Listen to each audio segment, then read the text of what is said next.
अगला टॉपिक है हमारा डेसिमल एडजस्टमेंट एक्यूमुलेटर। ये क्या करता है, ये एडिशन करने जो डेसिमल एक्यूमुलेटर में जो डेटा है उसको मतलब क्या करेगा, अगर बाइनरी में डेटा है मान लो, ठीक है, उसको बीसीडी में कन्वर्ट कर देगा। अब बीसीडी में कन्वर्ट करने के लिए हमें क्या करना होता है, जो नॉर्मली बाइनरी डेटा है उसकी एलएसबी पे अगर नंबर 6 से बड़ा है, ठीक है, अगर 6 से बड़ा है, जैसे मान लो यहाँ पे बीसीडी में नंबर 9 से बड़ा है, सॉरी, तो यहाँ जैसे हम देख पा रहे हैं, अगर ये है, ये कितना हो गया, ये वाला नंबर, ये है 8 4 12, तो 12 जो है ना, 12 इज ग्रेटर देन 9 है। तो बीसीडी में क्या होता है, बाइनरी कोडेड डेसिमल जो डिजिट होती हैं 0 to 9 होती हैं।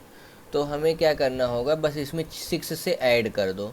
6 से ऐड करोगे तो क्या होगा कि अगर मान लो 9 का 10 भी हो गया है तो 10 में 6 ऐड हो जाएगा, 6 ऐड हो करके वो नेक्स्ट बिट में मूव करा देगा। तो इसी का फ़ायदा हम, हाँ, तो इसको देखो हम क्या करने वाले हैं। तो ये हो गया डी ए क्या करता है, डेसिमल एडजस्टमेंट एक्यूमुलेटर।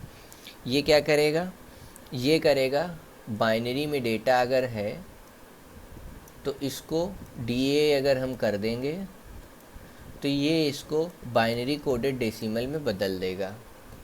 अगर इसकी बात करें तो इसमें कोई और ऑपरेंड हम लिख नहीं रहे हैं, जो भी काम हो रहा है वो इम्प्लिसिटली हो रहा है।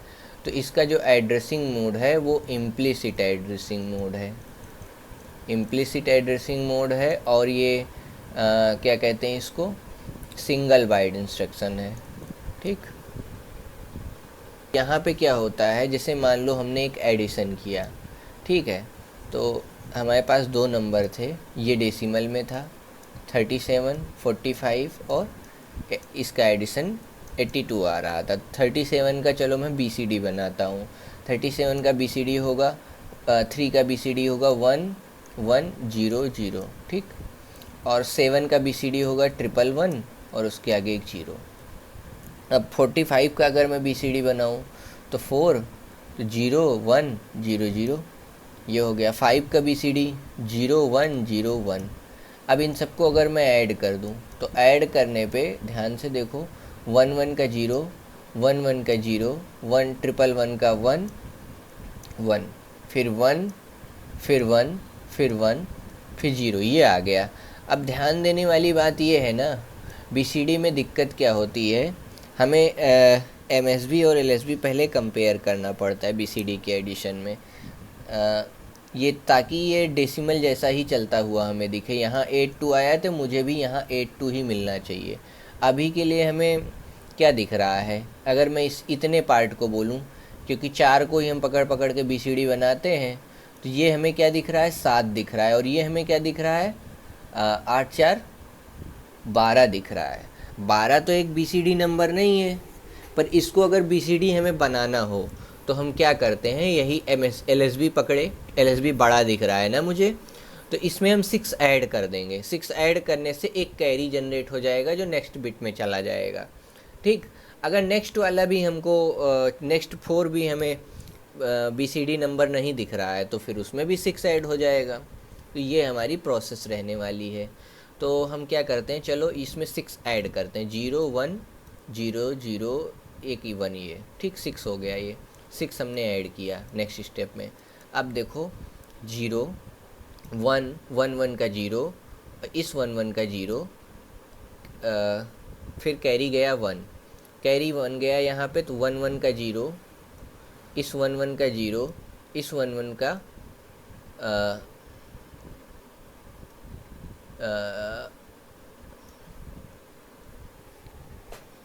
0 और फिर 1। अब अगर मैं ध्यान से इसमें देखूं तो मैंने जो लिखा हुआ है ये 4 डिजिट और ये 4 डिजिट, अब इनको बीसीडी में कन्वर्ट करके देखते हैं। ये क्या हो जाएगा 2 और ये बीसीडी में कन्वर्ट करेंगे तो 8 हो जाएगा।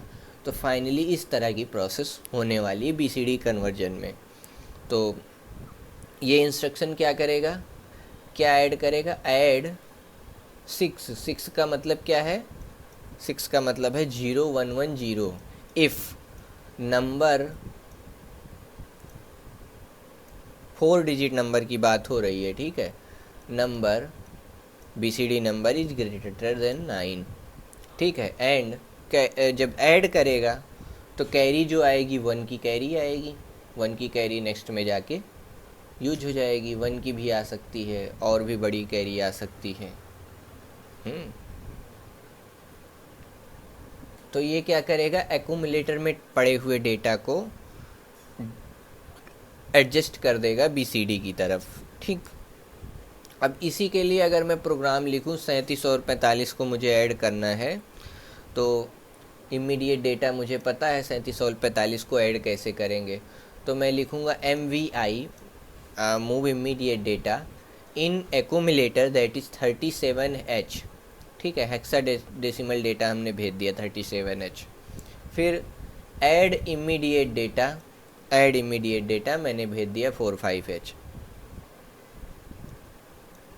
ठीक, दोनों हो गए। उसके बाद हमने डेसिमल एडजस्टमेंट एक्यूमुलेटर लगाया, DA लगाने के बाद LXI H 3000H किया। उसके बाद मूव M, मूव जो रिजल्ट आया है उसको एक्यूमुलेटर से उठा करके मेमोरी में भेज दिया। मेमोरी में हमने 3000 की लोकेशन डाल रखी थी, वहाँ पर भेज दिया और प्रोग्राम को हाल्ट कर दिया। यानी ये बेसिकली ये एडिशन करने के बाद डेटा हमने 3000 में स्टोर कर दिया। एक सिंपल एग्जांपल हो गया। ये क्या करता है, DADRP double addition register pair data, यानी इसमें क्या होगा, दो 16 बिट के नंबर को ऐड करेगा। सपोज हमने HL पेयर में अपने 16 बिट के नंबर रखे हुए हैं, ठीक। इसको अगले रजिस्टर पेयर RP में हमने अगला 16 बिट का नंबर रखा हुआ, इन दोनों को ऐड करेंगे तो एक कैरी जनरेट होगा जो कि कैरी फ्लैग में इकट्ठा हो जाएगा, और बचा हुआ जो रिजल्ट आएगा वो HL पेयर में इकट्ठा होगा।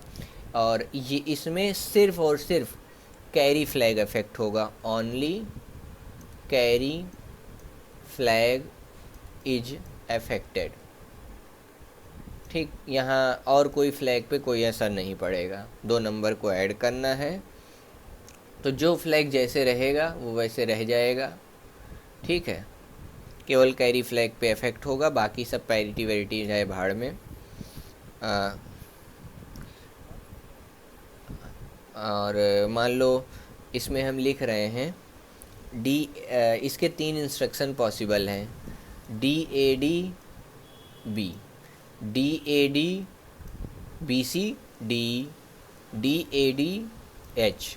मतलब HL पेयर डेटा को BC के साथ ऐड कर लो, BC रजिस्टर के साथ, HL को HL रजिस्टर के साथ ऐड कर लो, या DE रजिस्टर के साथ कर लो। तो 3 इंस्ट्रक्शन पॉसिबल हैं, 3 इंस्ट्रक्शंस पॉसिबल। और सिंगल बाइट इंस्ट्रक्शन सेट है तो इसको हम सिंगल बाइट इंस्ट्रक्शन सेट बोलते हैं, SBI। इसके एड्रेसिंग मोड की बात करूं तो रजिस्टर पेयर का खेल चल रहा है, यानी रजिस्टर में काम हो रहा है, तो ये रजिस्टर डायरेक्ट एड्रेसिंग मोड था। हमको कहा गया है BC और DE में पड़े हुए डेटा को, ये हमारा रजिस्टर पेयर है BC और अगला पेयर है DE, इसमें पड़े हुए डेटा को हमको ऐड करना है और इसका रिजल्ट DE में रखना है।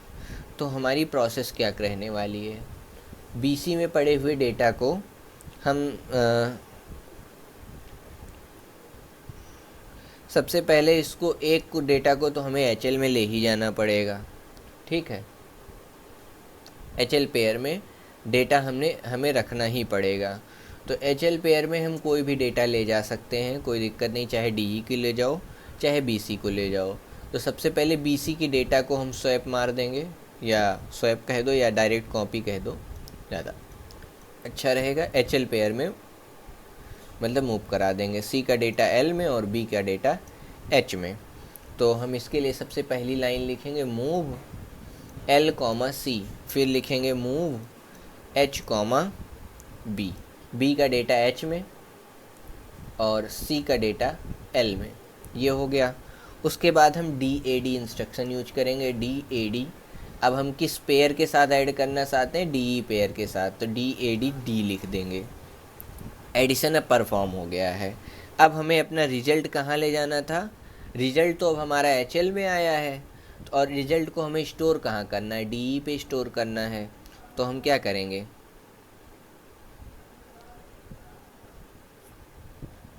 हमारा HL पेयर में ऐड होके आ चुका है क्योंकि DAD इंस्ट्रक्शन हमने एग्जीक्यूट किया है। फिर हम लिखेंगे मूव E, L, L में पड़ा हुआ डेटा E में आ गया। मूव, अब एक और डेटा पड़ा हुआ है D में, D वाला भी, H वाला डेटा D में भेज दिया। एक और इसका तरीका हो सकता था, सबसे बढ़िया हम एक्सचेंज लगाते, XCHG, exchange HL pair data with DE, तो DE का डेटा HL पेयर से एक्सचेंज हो गया। फिर हम लिखते DAD, ये हो गया हमारा मेथड 1 और ये हो गया मेथड 2, ठीक, DAD B, ठीक है। BC में पड़े हुए डेटा को HL में पड़े हुए डेटा के साथ ऐड कर दिया। फिर हमने एक्सचेंज लगाया ऑपरेशन XCHG, यानी HL में पेयर में पड़े हुए डेटा को DE से एक्सचेंज कर दो, और फिर हाल्ट, यहाँ भी हाल्ट। तो ये दो तरीके थे इस क्वेश्चन को करने के। जैसे मैं एक एग्जांपल लेता हूँ, एक 4 डिजिट BCD नंबर का, तो 8765 सपोज मैंने एग्जांपल लिया, तो ये 4 बिट लेगा, ये 4 बिट लेगा, तो ये दोनों मिलके एक 8 बिट के नंबर हो गए, 8 बिट के रजिस्टर में स्टोर हो जाएंगे। फिर अगला ये 4 बिट, ये 4 बिट, तो इसका मतलब ये है इस क्वेश्चन का, 4 डिजिट का अगर BCD नंबर है तो मेमोरी लोकेशन कैसे यूज होगी। तो पहले हमको बताया गया है कि स्टोर कैसे हो रखा है, 2 नंबर हैं, तो लोकेशन क्या बताई गई है, लोकेशन 2000 है, 2000 से स्टार्ट हो रहा है। तो पहला LSB जो होगा हमारा वो 2000H पे स्टोर होगा, पहले नंबर का। उसके बाद दूसरा नंबर हमारा 2001 पे स्टोर होगा। फिर तीसरा नंबर हमारा, इसको चलो हम नंबर X बोल देते हैं, ठीक। नंबर हमारा क्या था, 4 डिजिट का था। 4 डिजिट का मतलब 2 डिजिट यहाँ स्टोर हो गया, 2 डिजिट यहाँ स्टोर हो गया। फिर अगला 2002 पे स्टोर हुआ है, उसके बाद वाला 2003 पे स्टोर हुआ है, और जो उसका रिजल्ट आएगा उसको हमें सीक्वेंसली नीचे स्टोर कर देना है ऐड करने के बाद। तो हमको नीचे वाली लोकेशन यानी 2004 ऑनवर्ड्स की लोकेशन पे हमें स्टोर करना है, ठीक है। अगर हम अपने नंबर की बात करें तो ये हो गया MSB X2, X1, Y2 और Y1, ऐसा कुछ हमारा नंबर दिखेगा, ठीक है। तो इसको चलो करने की कोशिश करते हैं। चलो अब हम LXI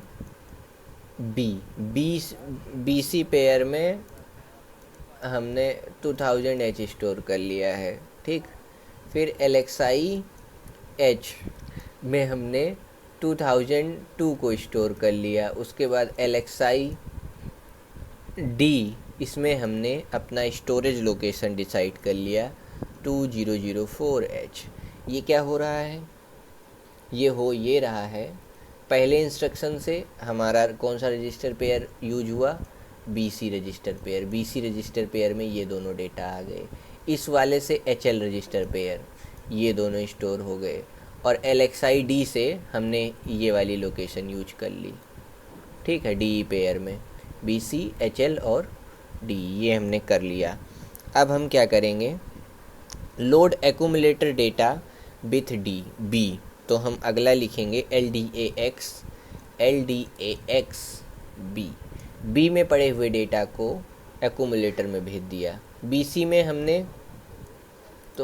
में अभी हमने क्या किया है, 2000 को लोड किया था, अभी इंक्रीज करेंगे तब नेक्स्ट वाले पे जाएंगे। HL में हमने 2002 वाले को लोड किया है, और DE में ये वाली लोकेशन। अभी INX करेंगे तब नेक्स्ट वाले पे पॉइंट करेंगे, ठीक है। तो तो LDAX B हमने किया है, ठीक। LDAX B किया, B में पड़ा हुआ डेटा एक्यूमुलेटर में चला गया, और HL पेयर में पड़े हुए डेटा को हम मेमोरी बोलते हैं, तो हम इसलिए यहाँ ऐड मेमोरी करेंगे। एक बार ऐड कर लिया है, हमें ध्यान रखना है, अब अगली बार जब हम ऐड करेंगे तो ADC यूज करेंगे, क्योंकि अब कैरी जनरेट हो गया है। फिर हम लिखेंगे DAA, डेसिमल एडजस्टमेंट एक्यूमुलेटर, ठीक। डेसिमल एडजस्ट हो गया, जो HL पेयर में डेटा पड़ा हुआ था उसमें डेसिमल भी एडजस्ट हो गया। अब जो डेटा पड़ा हुआ है उसको स्टैक्स D, तो जो D में पड़ा हुआ डेटा है, D में जो पड़ा हुआ एड्रेस है, वहाँ पर एक्यूमुलेटर का डेटा भेज देना है, यानी 2004 की लोकेशन पे हमारा पहला रिजल्ट आ गया अब, ठीक। अब नेक्स्ट काम हम क्या करेंगे, नेक्स्ट हम लिखने वाले हैं स्टैक्स, इतना हो गया। अब हम सबको इंक्रीज कर देंगे बाई 1, ठीक। तो अब हम क्या INX करने वाले हैं। INX करते ही क्या होगा, INX करते ही हमारी लोकेशन यहाँ पे पॉइंट हो जाएगी। INX, ये इस पे INX करेंगे और इसके बाद नेक्स्ट लोकेशन, तो हम लिखेंगे INX B, INX यहाँ लिखते हैं INX B, INX H, INX, अगला क्या है D। ये सारी लोकेशन हमने इंक्रीज कर ली, ठीक। अब हम अपना अगला काम करते हैं, ये हो गया। अब हम load accumulator data LDAX with register pair B, फिर लोड एक्यूमुलेटर में डेटा आ गया, अब ऐड हम कर देते हैं मेमोरी में पड़े हुए डेटा, यानी रजिस्टर HL पेयर के डेटा के साथ हमको ऐड करना है। ऐड क्या करना है, ऐड विथ कैरी करना है, ADC करना है, ADCM कर दिया। उसके बाद जो रिजल्ट आया है उसको हमें उसके साथ क्या करना है, डेसिमल एडजस्टमेंट करना है, DAA कर दिया। DAA करने के बाद उसी डेटा को स्टोर करना है, तो स्टैक्स D कर दिया। इतना काम होने के बाद हमें कैरी भी मिला होगा, उस कैरी के साथ भी कुछ काम करना है, तो INX D। तो जो डेटा पड़ा हुआ था D वाली लोकेशन को हमने फिर से इंक्रीज किया नेक्स्ट रिजल्ट को स्टोर करने के लिए, ठीक। और मूव इमीडिएट डेटा, अब हम क्या करेंगे, एक्यूमुलेटर को एक्यूमुलेटर से ऐड करेंगे। कैसे, MVIA मूव इमीडिएट डेटा इन एक्यूमुलेटर, MVIA क्या रखना है एक्यूमुलेटर में, 00H, ठीक। ये करने के बाद ADC add with carry, ADCEA carry के साथ ऐड करेंगे, फिर स्टैक्स D कर देंगे, स्टैक्स D। ये काम करने के बाद हाल्ट, तो हमारा जो रिजल्ट आएगा वो एक एक्स्ट्रा बिट ले लेगा कैरी के लिए।